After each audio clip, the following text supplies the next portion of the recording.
The place is Rome, the year 150 AD. Right now, I am showing you a soldier performing a rite for his god. Bread, a cup, and the promise of a sacred initiation. A 7-step ascent, a halo of rays behind his head, and most importantly, a birth from a rock. Yes, you heard that right. Not from a virgin, from a rock. But this rock is named in ancient texts as the birth-giving rock, meaning untouched soil. This should all sound very familiar, shouldn't it? Because you know this story like the back of your hand. Now hold tight. This soldier is not worshiping Jesus. This soldier is worshiping Mithras. Years later, around the year 155, one of Christianity's earliest philosophers witnessed this very same scene, and he did not know what to say. His name was Justin Martyr. He left behind a remarkable text in Rome. Inside that text, he placed a question a Christian philosopher could not answer. How is it that the followers of Mithras are celebrating the rite of Jesus point for point? Bread, a cup, the very order is the same words. Justin could not deny it. Into his own text, he wrote this. In his explanation, hostile spiritual forces had imitated the same thing beforehand in the mysteries of Mithras and produced this resemblance. A saint of the church, an extremely important Christian philosopher, knew this resemblance was plain enough that he had to explain it inside his own theology. His answer was to place the resemblance inside a struggle against hostile spiritual forces. Because in Rome, the bread and the cup, Sunday, December 25th, the rock birth, the 7 steps, the halo, everyone knew them.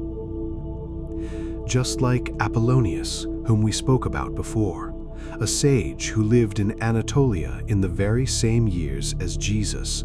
Similar miracle stories, similar teachings, similar life threads, all preserved by his biographer Philostratus. And as comparative mythologists, from the 18th century English antiquarian Jacob Bryant to the 20th century Belgian scholar Franz Cumont have shown again and again across the wider ancient world, history wrote the same archetype under different names. But today, nobody remembers the name of Apollonius. Or like the tale of Cinderella, which we told before, the story everyone now knows from Disney seems to come from a slave girl named Rhodopis who lived in Egypt thousands of years ago. The same lost slipper, the same king's love, the same fairy tale. Now, once again, it is in front of us. Different cultures, different beliefs, different centuries, but the same story, the same symbols, the same God. Tonight, we are not going to tell the story of just one God. We are going to look, using academic sources, at how 2 religious traditions that lived on the very same street 2,000 years ago shared the same symbolic world. How symbols, calendars, and rituals could be reinterpreted across communities. Let us say this right away. This video has not been made against Christianity, Islam, Judaism, or any faith. It is not our aim to lower the value of anyone's belief. We are simply openly conveying a historical parallel that scholars have studied for centuries, a comparison documented in Roman sources. Your faith stays with you. We are only listening to what history has to say. We are going to tell the story of how a name was lost inside history. Maybe right now you are asking yourself, who is this Mithras? Most of us have never even heard the name, right? But hold on, In his own time, from the 1st to the 4th century AD, he was one of the strongest religions of the Roman Empire. 400 years. Think about that. Almost the lifespan of the Ottoman Empire. Mithras was a sun god, but the meaning of the word Mithra in ancient Persian is something very different. Covenant, treaty, alliance, friendship. We seek the truth of the sacred. Now hold tight, because this is very, very important. According to the old Persian sacred texts, Mithra was the protector of oaths, and the weight of an oath was graded. A pact between two friends was 20 times sacred. An oath between a father and a son was 100 times sacred. But a treaty between two countries, hold tight, was counted as a full 1,000 times sacred. Mithras kept all those words. He punished the one who broke a treaty. So Mithras was not really a war god. He was the god who stood behind your word.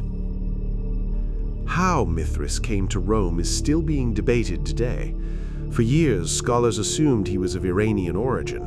In 1903, the Belgian scholar Franz Cumont wrote that thesis, and the world accepted it. Then, in the 1970s, specialists who gathered in Manchester took that thesis apart, piece by piece. Today, the great majority of experts see Mithras as a hybrid religion native to Rome itself, fed by Persia, by Mesopotamia, by Egypt, by Greece, but finding its own identity inside Rome. And there is one thing we are sure of. Roman soldiers took him as their own. For 400 years, in every corner of the empire, from the muddy frontier forts of Britain to the desert outposts of Egypt, they worshipped him in underground temples. Now let me describe a Mithraeum to you, because this is very, very important. A Mithraeum was usually a real cave, or an underground chamber that imitated a cave, dim, cold. Inside, there was only one source of light, a thin shaft of daylight leaking through the ceiling. That was all. Someone walking inside would, at first, see nothing. You had to wait for your eyes to adjust to the darkness. Then, the dark would slowly fall away, and in front of you, you would always find the same scene. A young man, a Phrygian cap on his head, a halo of rays behind his head, bent over a bull below him. Now pay attention to this. This scene appeared in every Mithraeum, in Britain, in Italy, in Anatolia, in Egypt, with almost the same composition, almost the same hand gestures, from one end of the empire to the other. The same scene. The name of the scene was Tauroctony, the moment of creation. For the followers of Mithras, this moment was the moment when the cosmos was given life. From the essence of the bull, abundance flowed onto the earth, and from the earth new life sprang up. Stalks of wheat, the vine, the spring of water, all of them were born from this moment of creation. And here, pay attention to this, it is very, very important. In the surviving Tauroctony reliefs, Mithras's face is almost always turned away. He does not look at the bull, but to the sky. According to the reading of historians of religion, this is no coincidence. It has been interpreted as a sacrifice carried out as a sacred duty, rather than as an act of triumph. Now hold this detail aside for a moment, because in the Christian Gospels, in the Garden of Gethsemane, just before his final threshold, Jesus has a prayer. "Father, if it be possible, take this cup from me, yet not my will, but yours be done." The motif of pain carried as a duty. Historians of religion, from Cumont's 1903 study to the Manchester specialists who reshaped the field in the 1970s, have noted this parallel for a century. But Mithras was not just a god. This is important. Mithras was a mystery religion, meaning you could not just walk through the door and worship. First, you had to be initiated. There were 7 stages. Each one had its own title: Corax, Nymphus, Miles, Leo, Persis, Heliodromus, and at the very top, Pater, meaning father. the final stage, the guide of the community. The Roman army loved this structure. Think about it. The hierarchy resembled the army. The bond of brotherhood was close to that of soldiers. The secrecy fit military discipline. When a Roman legionary was moved from one end of the empire to the other, in his new garrison, he could find the very same temple he had left behind. From Hadrian's Wall to the banks of the Danube to the desert garrisons of Egypt, the same scene, the same 7 degrees, the same cold smell of stone. For a soldier, this was a kind of feeling of home. And then there is also this. By the 4th century, we know that even emperors stood close to Mithras. Commodus was initiated. Diocletian, in 308, at a great summit gathered in the city of Carnuntum, restored a major Mithraeum and reaffirmed the cult's imperial standing. Julian, the last emperor who tried to bring paganism back to life, was openly a follower of Mithras. So fix this in your mind. In the very century when Christianity was being born, Mithras was one of the most widespread mystery religions of Rome. The same cities, the same squares, the same soldiers. Often 2 temples on the same street, in one Jesus, in the other Mithras. And then Christianity remained visible in history, while the traces of Mithras slipped beneath the surface. That is why today most of us know the name of one, while the other has had to be reconstructed from texts, inscriptions, and temples. The Bible does not tell us the day on which Jesus was born. This is something a Christian has to admit. Matthew and Luke each tell a birth story, shepherds, magi, a star, a stable, but they do not give a date. The celebration of Jesus' birthday on December 25th did not exist in the first 3 centuries of Christianity. In Antioch, in Alexandria, in Jerusalem, the first Christians remembered Jesus' birth on different dates, some on January 6th, some in May, some in November. The date of December 25th entered Christianity after the era of Emperor Constantine, that is, in the 4th century. Before that date, December 25th already belonged to a powerful solar birthday in the Roman calendar. In the Roman calendar, this day was called Natalis Solis Invicti, meaning the birthday of the unconquered sun. The festival began right after the winter solstice. After the shortest day of the year, the sun begins to lengthen again. The darkness retreats, the light is born.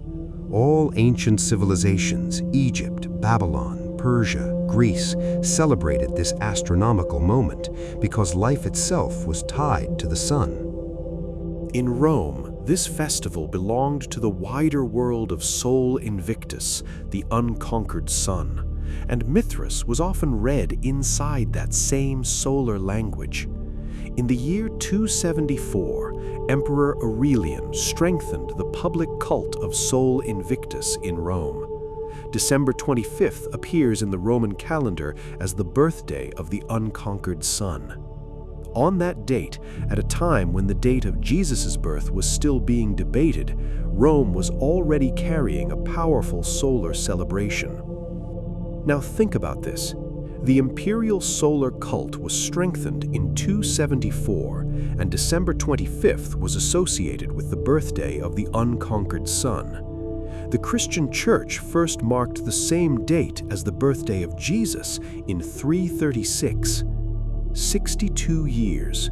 62 years after this solar date entered the imperial religious calendar, in the same city, under the same imperial world, the Christian Church chose the same date for Jesus. Could this be a coincidence?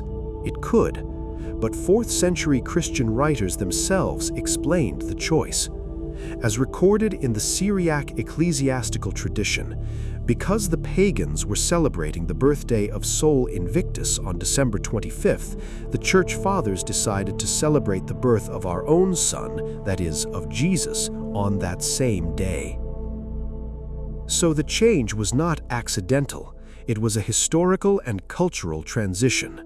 Rather than banning a date the people were already celebrating, integrating it into your own narrative was a common method of cultural adaptation in the ancient world. It was not unique to Christianity. Many religions in the ancient world did the same thing. Today, when you are decorating a Christmas tree, when you are sitting at the table with your loved ones on December 25th, in this date you are celebrating, the traces of another 2,000-year-old tradition are also there. The birth story of Mithras is unusual. According to ancient texts, Mithras was not born of a woman, he was born of a rock.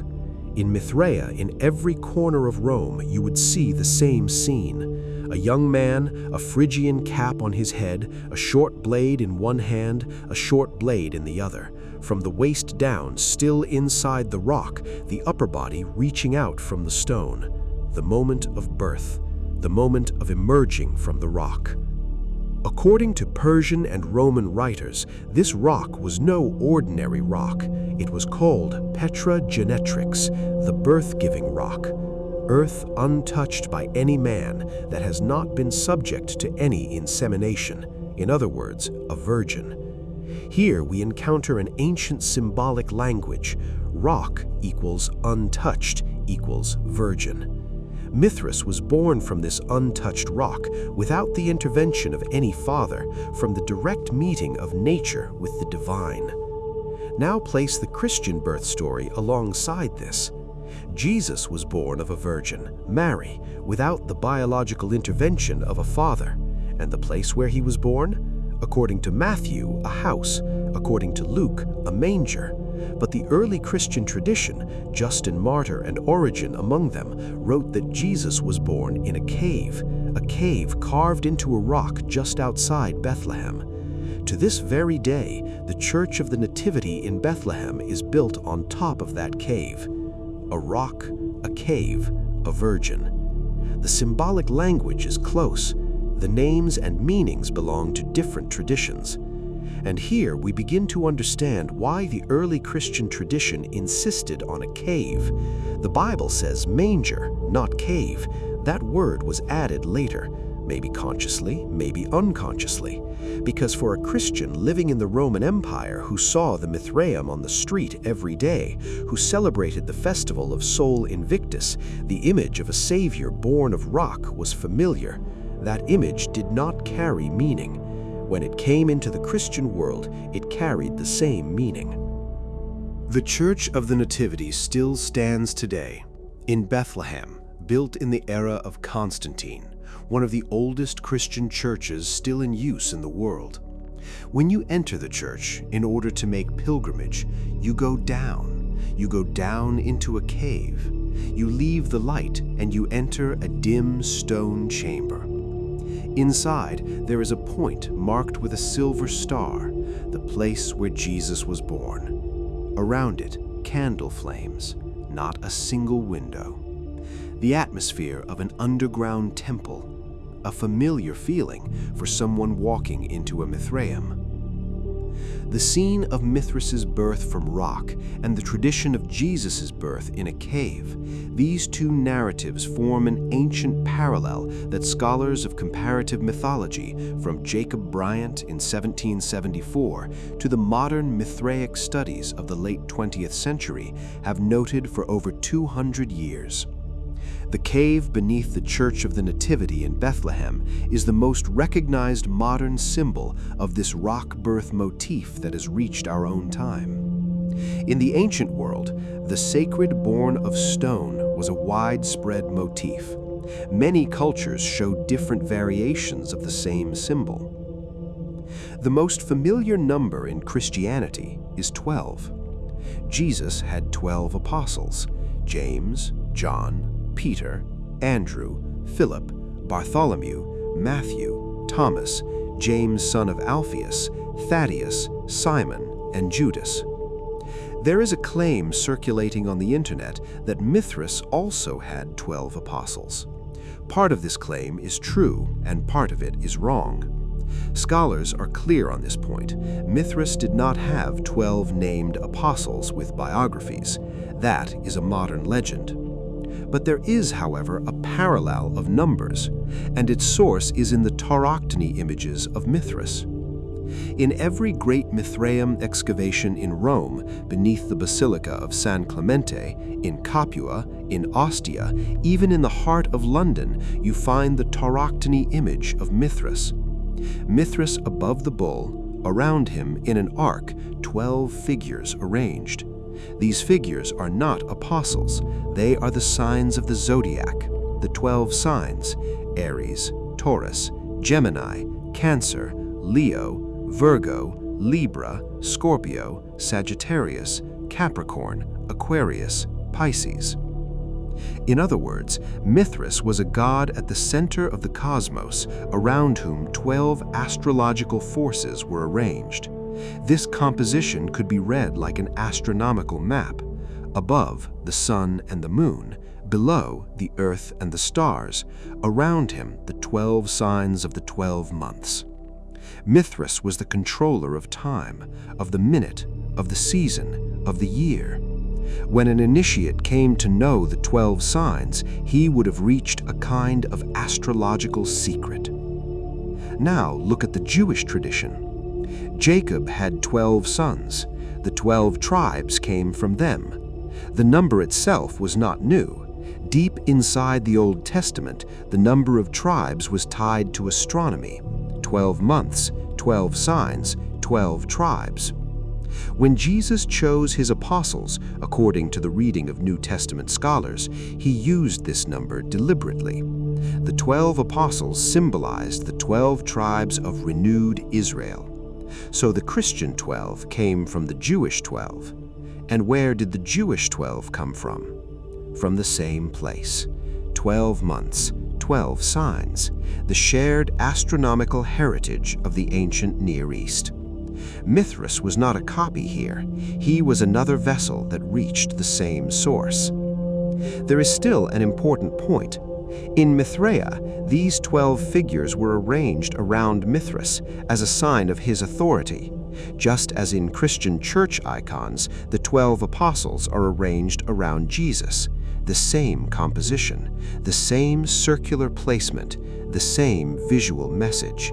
The center is the God, those around him are his helpers. When you take a Mithraic relief and place it next to a Byzantine fresco of Jesus, your eye has trouble finding the difference. In one, the head of the god has a Phrygian cap, in the other, a halo. In one, Mithras is on a bull, in the other, Jesus is on a throne. Around them, 12 figures, an endless geometry. When the Christian painters created this geometry, Mithras had already been using that geometry for 400 years. The first Christians did not worship on Sunday. Jesus was Jewish. His 12 apostles were Jewish. The first community founded in Jerusalem was Jewish. In the Jewish tradition, the holy day is Saturday, the Sabbath, the seventh day of creation, the day on which God rested. The Torah commands this openly. The first-century Christians kept the Sabbath. Even into the 2nd century, some Christian communities of the Roman Empire were worshipping on Saturday. The Ethiopian Church, to this day, partly continues this. So how did all of Christianity come to move to Sunday? The answer lies in the name of the day itself: Sunday, the day of the sun. This name was not Christian. It existed before Christianity. The 7 days of the Roman calendar were dedicated to the 7 planets: Monday, Moon; Tuesday, Mars; Wednesday, Mercury; Thursday, Jupiter; Friday, Venus; Saturday, Saturn; Sunday, Sun. Mithras belonged to this solar world. Sunday was already the day of the sun. In the year 321, Emperor Constantine issued a law. This law made a day already honored in the solar religious world of the Roman Empire the official day of rest. The words of the law are very particular.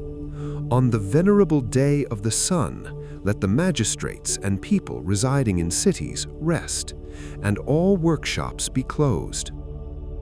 the venerable day of the sun. There was no such phrase in Christian terminology. This was the language of Mithras. At that date, Constantine was not officially a Christian. He was a follower of Sol Invictus. On his coins, the image of Sol Invictus appeared. Because he leaned toward Christianity, he had issued the Edict of Milan in 313, but the Sunday law of 321 was not for Christianity. It was meant to make official a day that was already in harmony with his own imperial religion. The Christian Church accepted this law. They moved from Sabbath to Sunday. They found a different reason for themselves. Jesus rose on a Sunday, so we celebrate that day. This explanation came afterward, because the early Christian writer Justin Martyr, yes, the same saint we met at the opening, in his first apology, written around 155, openly described how Christians met for worship on the day called Sunday, the day of the sun, because that, he wrote, was the day on which God placed the sun above darkness and matter, and on which Jesus, their Savior, was raised. In Justin's sentence, two explanations stand side by side, the old and the new, Mithras's day of the sun and Jesus's day of resurrection, the same day, two meanings. Notice that in Justin's day, that is in 155, Constantine's Sunday law had not yet been issued. That law would come in 321. So when Justin was writing, Christians were already calling Sunday the day of the sun. They did not give it that name. They received it from Roman society, from the world of Mithras. They decided that the resurrection of Jesus could simply belong to a day that was already the sun's. This is an important point. The move to Sunday did not happen only by an emperor's order. It happened by a process of acceptance. Christians took a day that was already around them and filled it with their own meanings. By the time Constantine came, he was giving official approval to a day already carrying more than one layer of meaning. Today, in most Christian churches around the world, worship is held on Sunday. But history tells us that this day was first the day of another god. Now, we are coming to the most surprising part of this story. We are returning to the saint we met at the opening, Justin Martyr. Justin was born around the year 100 in the city of Nablus in Palestine. He received a Greek education, passed through the Stoic, Aristotelian, Pythagorean, and Platonic schools. Then he found Christianity and accepted it as the summit of philosophy. He went to Rome. There he founded a school. To defend Christianity to the emperor, he wrote two apologies. His first apology was presented around 155 to Emperor Antoninus Pius. In the 66th chapter of that text, Justin explains the rituals of Christianity. He describes the central rite of the Church, the practice we know today as the Eucharist, communion, or the consecrated bread. He explains how initiated Christians take the bread and the cup of mixed water, say a prayer over it, and then declare that this is the body and sacred life of Jesus. Then Justin pauses, because he plainly knows that this practice is not unique. He has to add a paragraph. He writes this sentence. In substance, Justin says that hostile spiritual forces had imitated this also in the mysteries of Mithras. There too, bread and a cup of water were placed before the initiate with certain words spoken, and this, he tells the emperor, could be known or learned. Let us read that short sentence slowly. Justin is telling the emperor the followers of Mithras before the Christian Eucharist were using bread and a cup, in Justin's own wording a cup of water, in their own rite, were saying sacred words over it, and this was identical in structure to the Christian rite. Justin is not denying it. On the contrary, he accepts it that it exists. You know or you can learn, meaning the Roman authorities have already seen this practice in their own imperial religion. Then he goes to the explanation, hostile spiritual forces. Justin's reasoning is this. The Eucharist of Jesus began at the Last Supper around the year 30. The bread and cup rite of the followers of Mithras was already visible enough in Rome for Justin to mention it before the emperor. So in Justin's own argument, the Mithraic parallel is not denied, it is explained through Christian theology. But he wants to protect the Christian faith. He wants to say that Jesus is real and original. For this, he has only one path.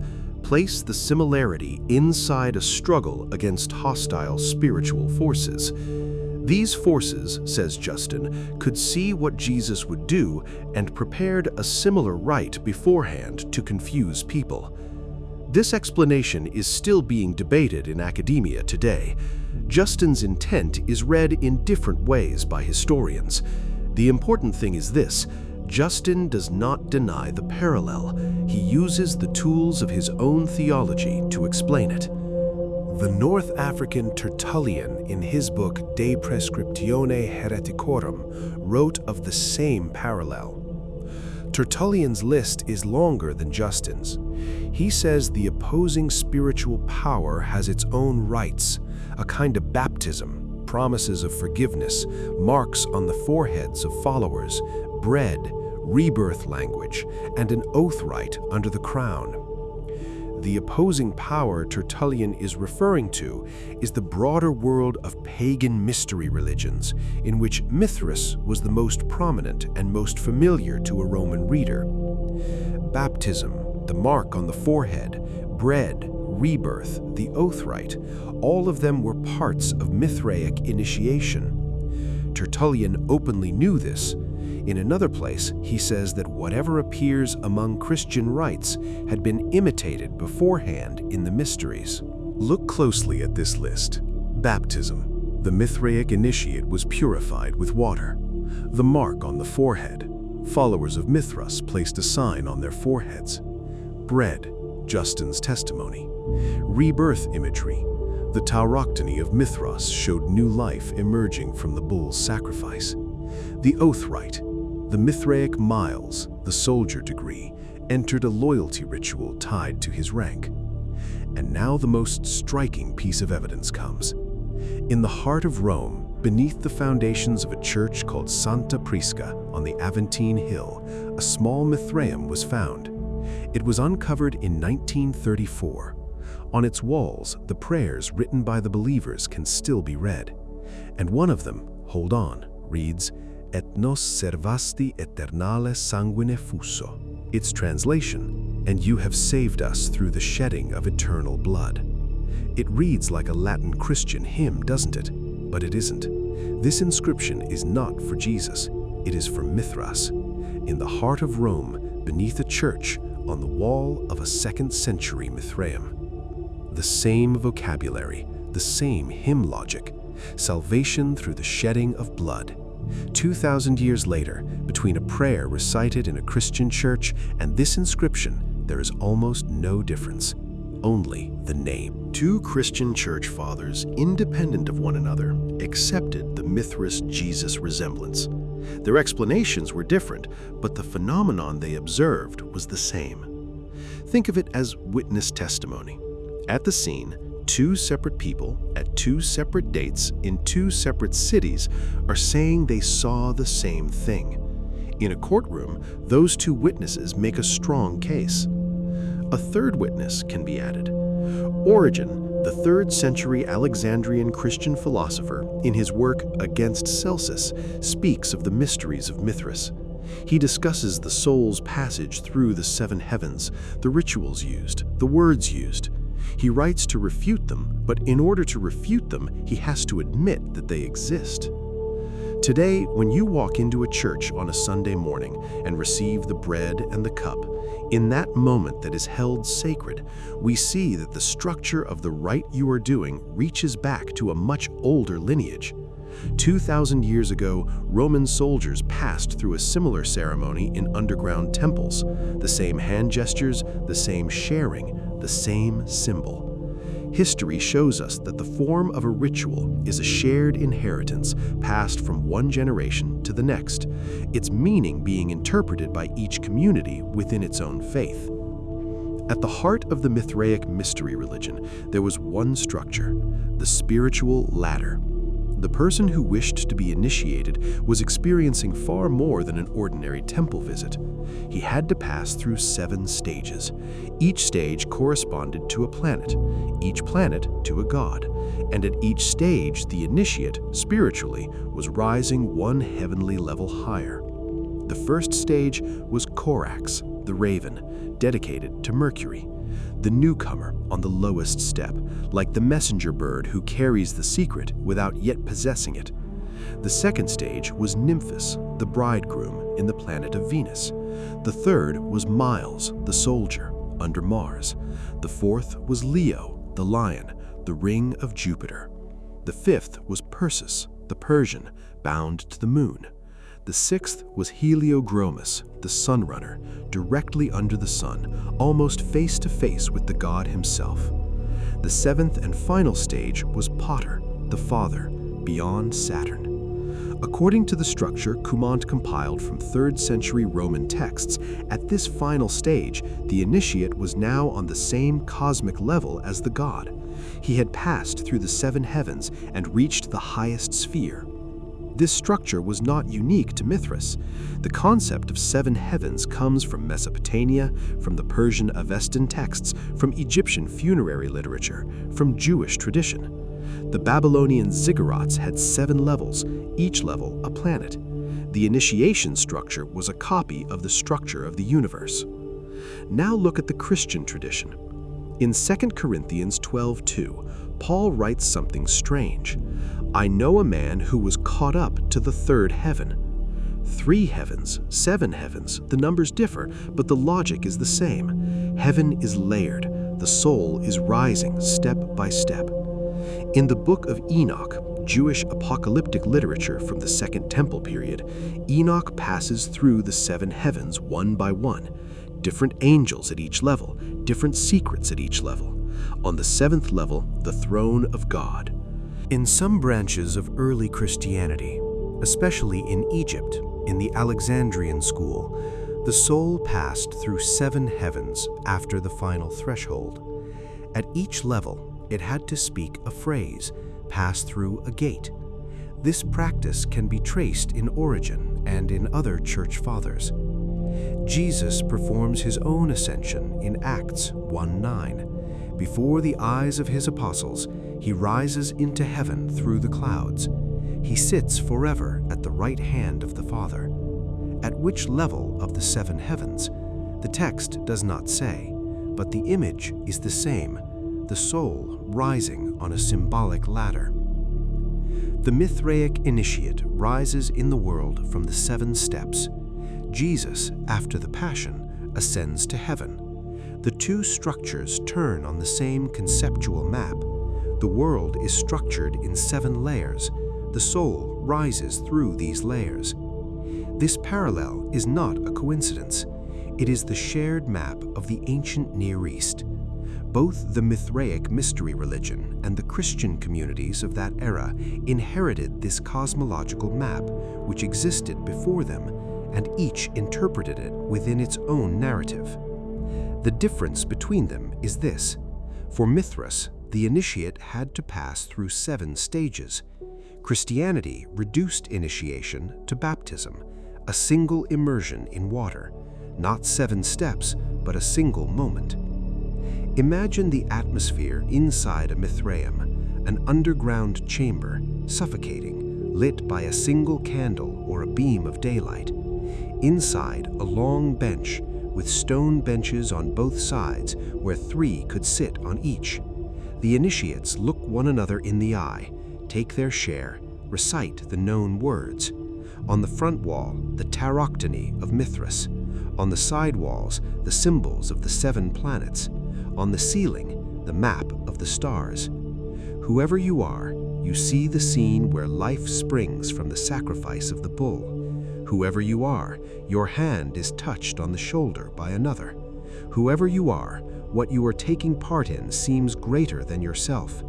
The Roman soldier, who maybe a few hours earlier was waiting for orders outside the camp, now beneath the earth with a brother. No name, no rank, just an initiate. But there is something else important. The Mithraic 7 steps were not only a climb upward. At every step the initiate took, a test. The number who reached Pater was small. Most initiates would remain for years on the 3rd or 4th step. This structure was reflected in Christian monastic tradition as well. Especially in the Eastern Orthodox tradition, the spiritual stage of a monk is described in numbered steps. The 7th century Sinai monk John Climacus, in his book The Ladder of Divine Ascent, writes 30 steps, 30 instead of Mithras's 7, but the logic is the same. The soul, by degrees, draws nearer to God. Each step a virtue, a trial, a renunciation. When Mithras's initiation came to an end, did its structure remain? It remained in the closed community of the church, in the ladder of the monastery, in the hierarchy of the order. Only this time, it was no longer visible to the public. Whatever we may know about Mithras, one fact does not change.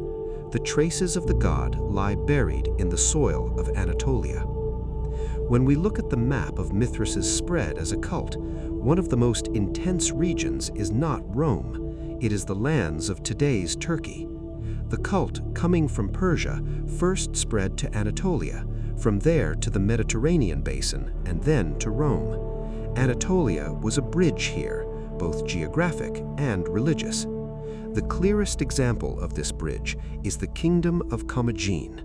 In the 1st century BCE, in a mountainous region within the borders of today's Adıyaman, a king named Antiochus I had a hill built. The name of this hill is Mount Nemrut.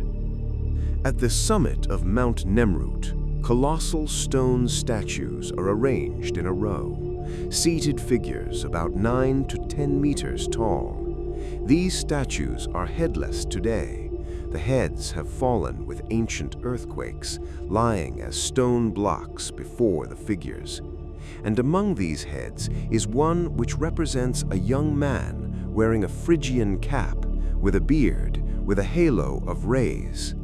Beside the statue, Antiochus placed an inscription. In the inscription, the god's 4 names are written: Apollo, Mithras, Helios, Hermes. One single god in the languages of several cultures, Persian, Greek, and the wider sun cult of the ancient world. The Mithras of Persia, the Apollo of Greece, the Helios of the Greek sun cult, the Hermes of the Hellenistic tradition. For Antiochus, different faces of the same being. This inscription is 2,000 years old. If you go to Adıyaman today, you can see it. In the Middle East of Turkey, before Christianity was even born, this sentence carved into stone by a king tells us that Mithras was not a Persian god, but the universal sun of the ancient world. But Nemrut is not the only trace in Anatolia. Just north of Antioch, within the borders of today's Hatay, Mithras reliefs have been found.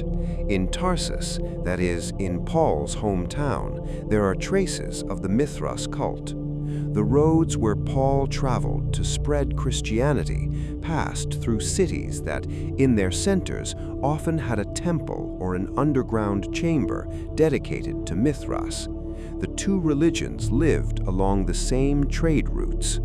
Perhaps the strangest evidence is in Rome. The Basilica of San Clemente in the heart of Rome is a Christian church from the 12th century, built on top of older layers. 3 meters below it is an older structure, an early Christian basilica from the 4th century. And under that, 1 level further down, is yet another structure, a 2nd century Mithraeum. a three-layered excavation. On top, the medieval church. In the middle, the early Christian church. At the bottom, the Mithras temple. They were built on the same vertical axis. The Christian church fathers did not destroy the Mithraeum. They built on top of it. I am not saying this only of San Clemente. Beneath the foundations of many of Europe's churches, ancient Mithraea are found.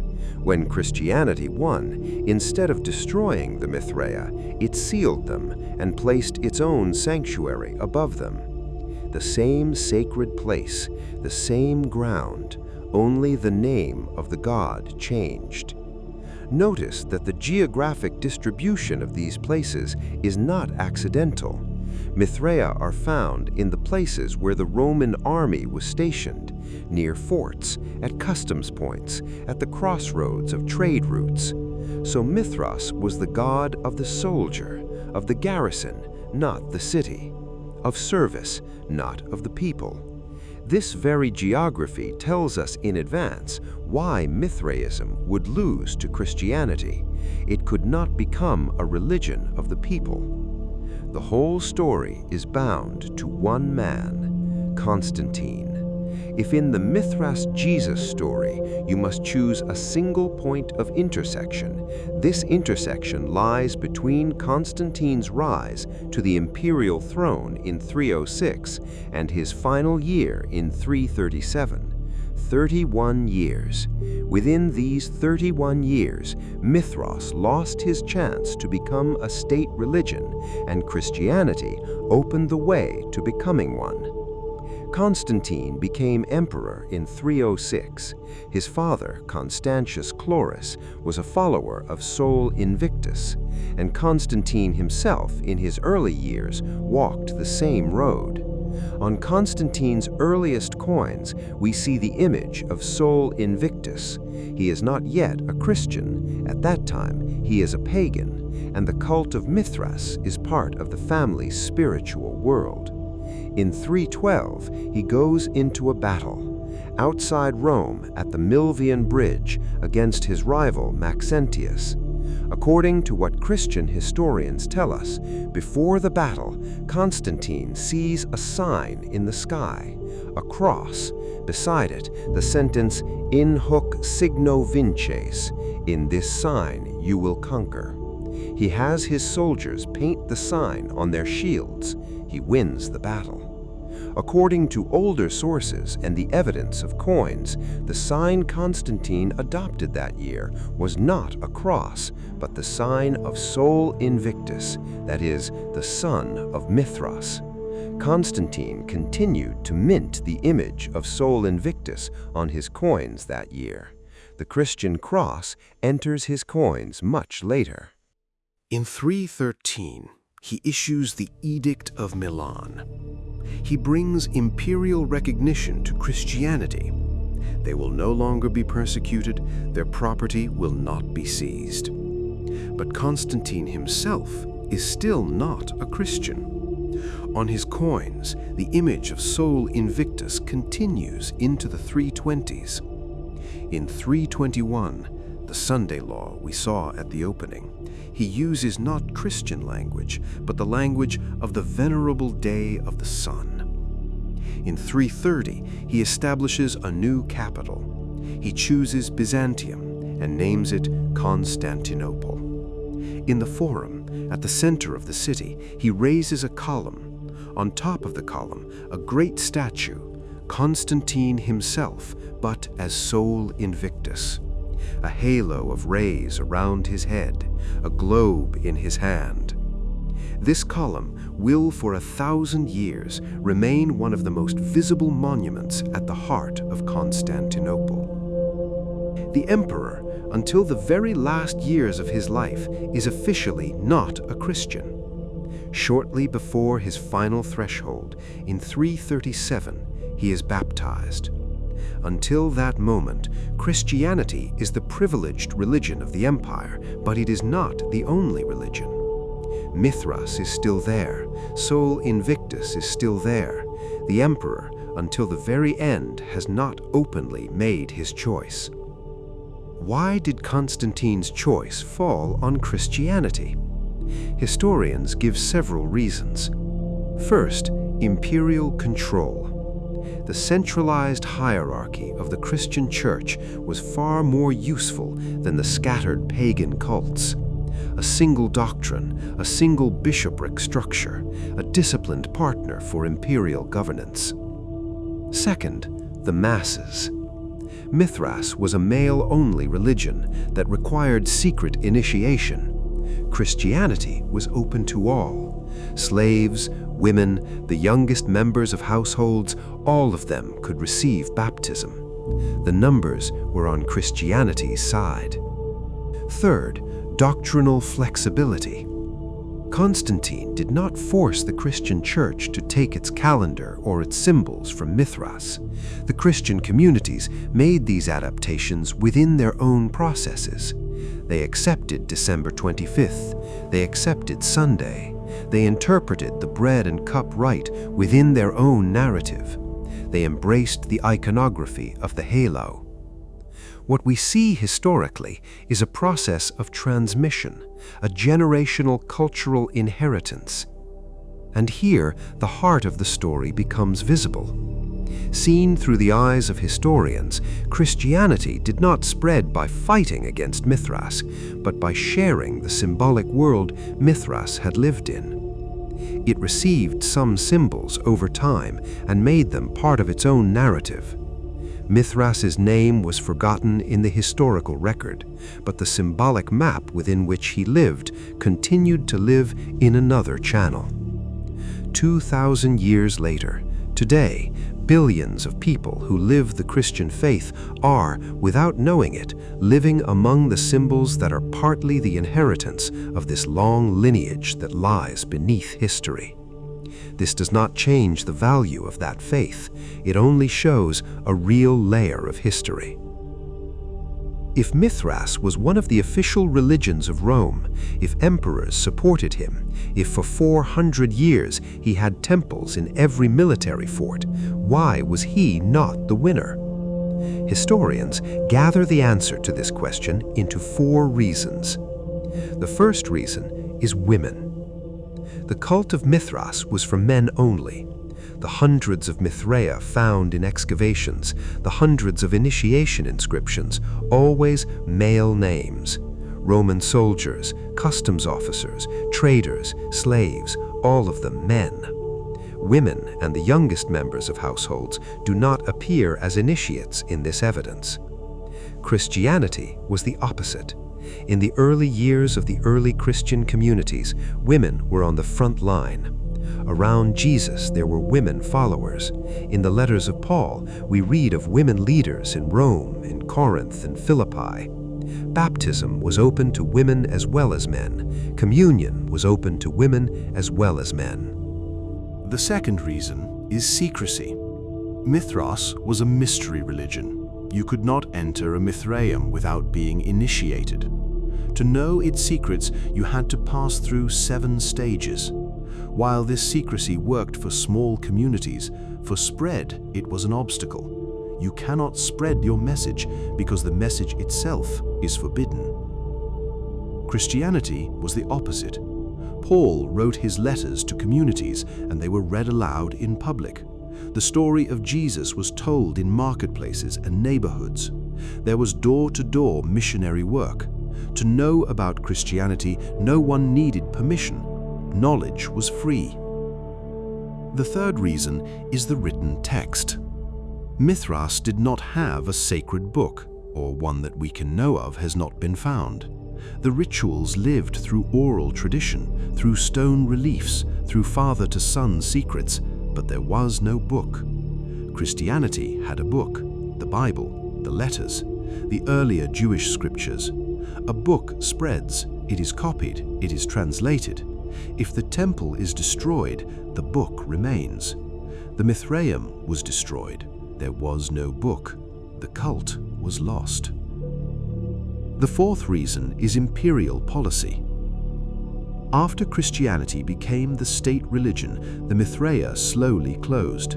In 377, the Roman prefect Gracchus closed a Mithraeum in the city of Rome. The statues and reliefs inside were damaged. In a Mithraeum excavation in Strasbourg, archaeologists observed that the temple had been left in pieces. The bull sacrifice scene of Mithras had been broken into hundreds of fragments. Historians read this as one example of how state religion changes in the ancient world brought rapid symbolic transitions. In 391, Emperor Theodosius issued an edict. He banned pagan worship. He closed the temples. In 392, he issued a second edict, banning all pagan festivals. The target of these edicts was not openly Mithras, but the Roman pagan system on which Mithras's life depended. When state support was withdrawn, Mithras could not survive. When these four reasons came together, by the end of the 4th century, Mithras slowly disappeared. The temples were closed, churches were built on top of them, the last initiates passed from the record, and because there was no book, the next generation had nowhere to look in order to learn. By the 5th century, Mithras was gone. Not how he had once gone. He went by collapse. The last initiated priests either passed from the record, converted to Christianity, or quietly tried to pass the old secrets to the next generation. But the next generation could not find a structure to listen to them. There was no monastery, there was no sacred book, there was no church inherited from a republic. All that was there, stone reliefs, the temples carved into the earth, broken frescoes. 1,500 years later, when archaeologists excavated these traces one by one, we learned again that there had once been a god as great as Rome. This year, on December 25th, you will decorate a tree, or you will see someone who does. In the Roman Imperial calendar, this date was associated with the Unconquered Sun. In 336, the Christian Church marked the same date for Jesus. Today, most of the world's Christians celebrate Christmas without knowing the older solar layer lying beneath history. On Sunday, you will go to church, or rest from work, or watch the city wake up on a Sunday morning. The one who made this day sacred was Mithras. Constantine, in 321, issued the law of the Venerable Day of the Sun. English still says Sunday, the day of the sun. If you are going to take communion in a Christian church, bread and the cup, you are doing the same rite that Justin Martyr wrote of around the year 155. The bread stands for the body, the cup stands for the sacrifice. Words are spoken over them. The symbol lives across millennia. Look at a Byzantine or Orthodox icon. Behind the head of Jesus, a golden disc. This is called a halo. It was not Christianity that brought this disc into art. It was already in Mithras himself. On the statues of Sol Invictus, behind the head, a halo of rays. On Roman coins, behind the head of emperors, rays. Christian painters took this image, turned it into a circle, and placed it behind the heads of saints. The Phrygian cap, the cap worn by Mithras, was an ancient symbol of freedom. In Rome, the pileus given to the freed slave was a version of this cap. Centuries later, during the French Revolution, it appeared again. The revolutionaries wore the same cap. In early American iconography, the personification of liberty, placed on coins and Revolutionary-era seals, also wore a Phrygian cap. The cap of Mithras's birth was used as a freedom symbol without being known. Now look at this list: December 25th, Sunday, Communion, Halo. And notice all their visual lines look in the same direction. The sun. Mithras belonged to the solar world. Jesus, in time, was described as the light of the world, the sun of justice, the one who rises from the east. These epithets turned naturally toward the same ancient language of light. And for thousands of years, that language kept turning. Think of the elaborate architecture of churches facing east. Altars face east. The congregation turns its face towards the east. The direction from which Jesus will return is the east. In Mithraic spaces, too, the orientation towards the rising sun belonged to the same ancient solar imagination. The point is not a simple one-to-one transfer, but a shared sacred geography. Light rises from the east. At Christmas, you place a star on top of your home. Who is this star? According to the Gospels, the Star of Bethlehem, the star that guided the Magi. But now look at the Tauroctony images of Mithras. Above Mithras's head, there is often a star or a sun. The star marks the way light enters the underground room. The Bethlehem star can be read beside this older language of celestial guidance without needing to reduce one symbol to the other. But the list does not end here. Beneath the visible symbols, in the doctrine itself, there are also parallels. Long before modern scholarship, in 1774, the English antiquarian Jacob Bryant had begun gathering parallels between ancient Mediterranean cults and biblical narratives in his foundational work, A New System, or an analysis of ancient mythology. More than a century later, the Belgian scholar Franz Cumont, in the book he wrote in 1903, brought this work to its modern form. I have to tell you about 4 of them, because these are barely known. 1. The brotherly address. The followers of Mithras called each other brother, in Latin, frater.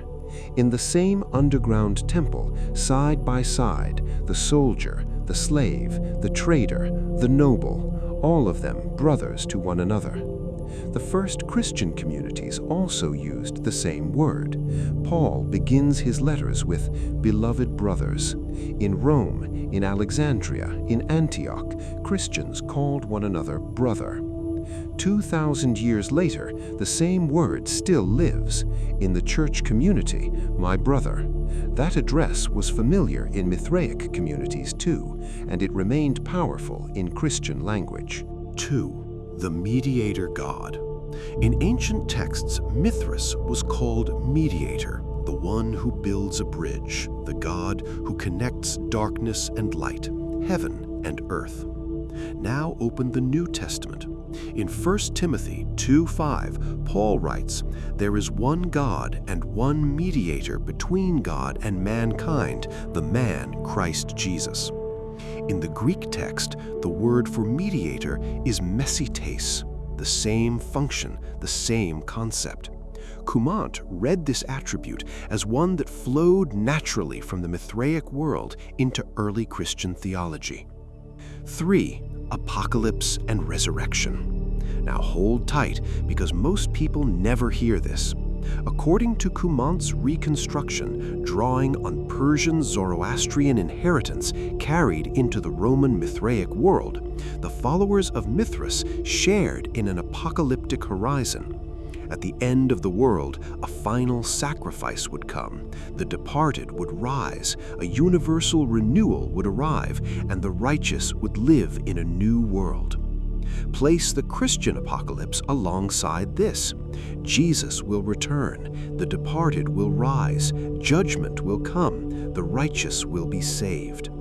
The two eschatologies move through a similar sequence, and Cumont himself read the Mithraic version as an old Persian inheritance lying in the air around the early Christian theological world.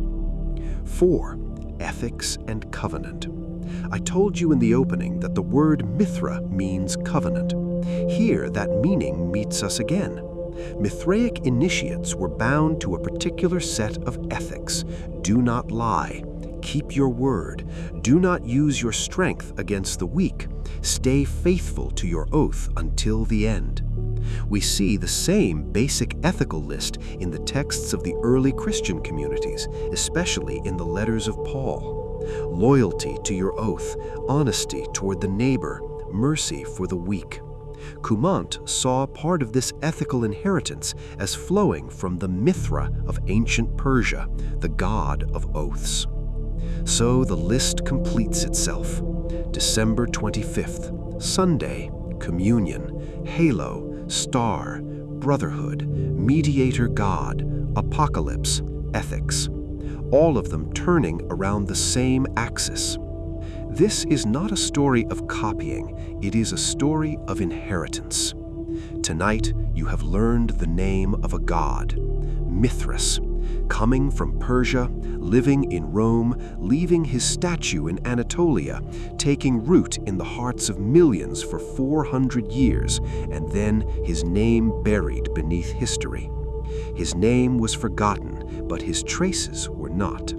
We still live among dates, days, ritual forms, halos, and stars that once belonged to the same ancient solar world. In the soil of Anatolia, beneath San Clemente, in the stones of Mount Nemrut, in the confession of Justin Martyr, in the writings of Tertullian, on the road of the letters of Paul, his historical trace is still there, only his name is not. History can sometimes make a name be forgotten, but it cannot erase the cultural trace a god leaves behind. 2,000 years later, the families who gather on that winter date, without knowing it, are carrying symbols shaped by more than one religious tradition. 2,000 years later, those who rest on the day of the sun are carrying not only one day of the week, but the trace of an ancient culture as well, even if they have forgotten its older names. This video is not putting the place of one faith in the place of another. It is only researching the cultural inheritance that lies beneath history. What is sacred to you remains sacred. We are only reading the testimony of history. Maybe we should ask this. When the name of a god is lost inside history, does the cultural trace he left behind truly disappear? Or does it only change its carrier?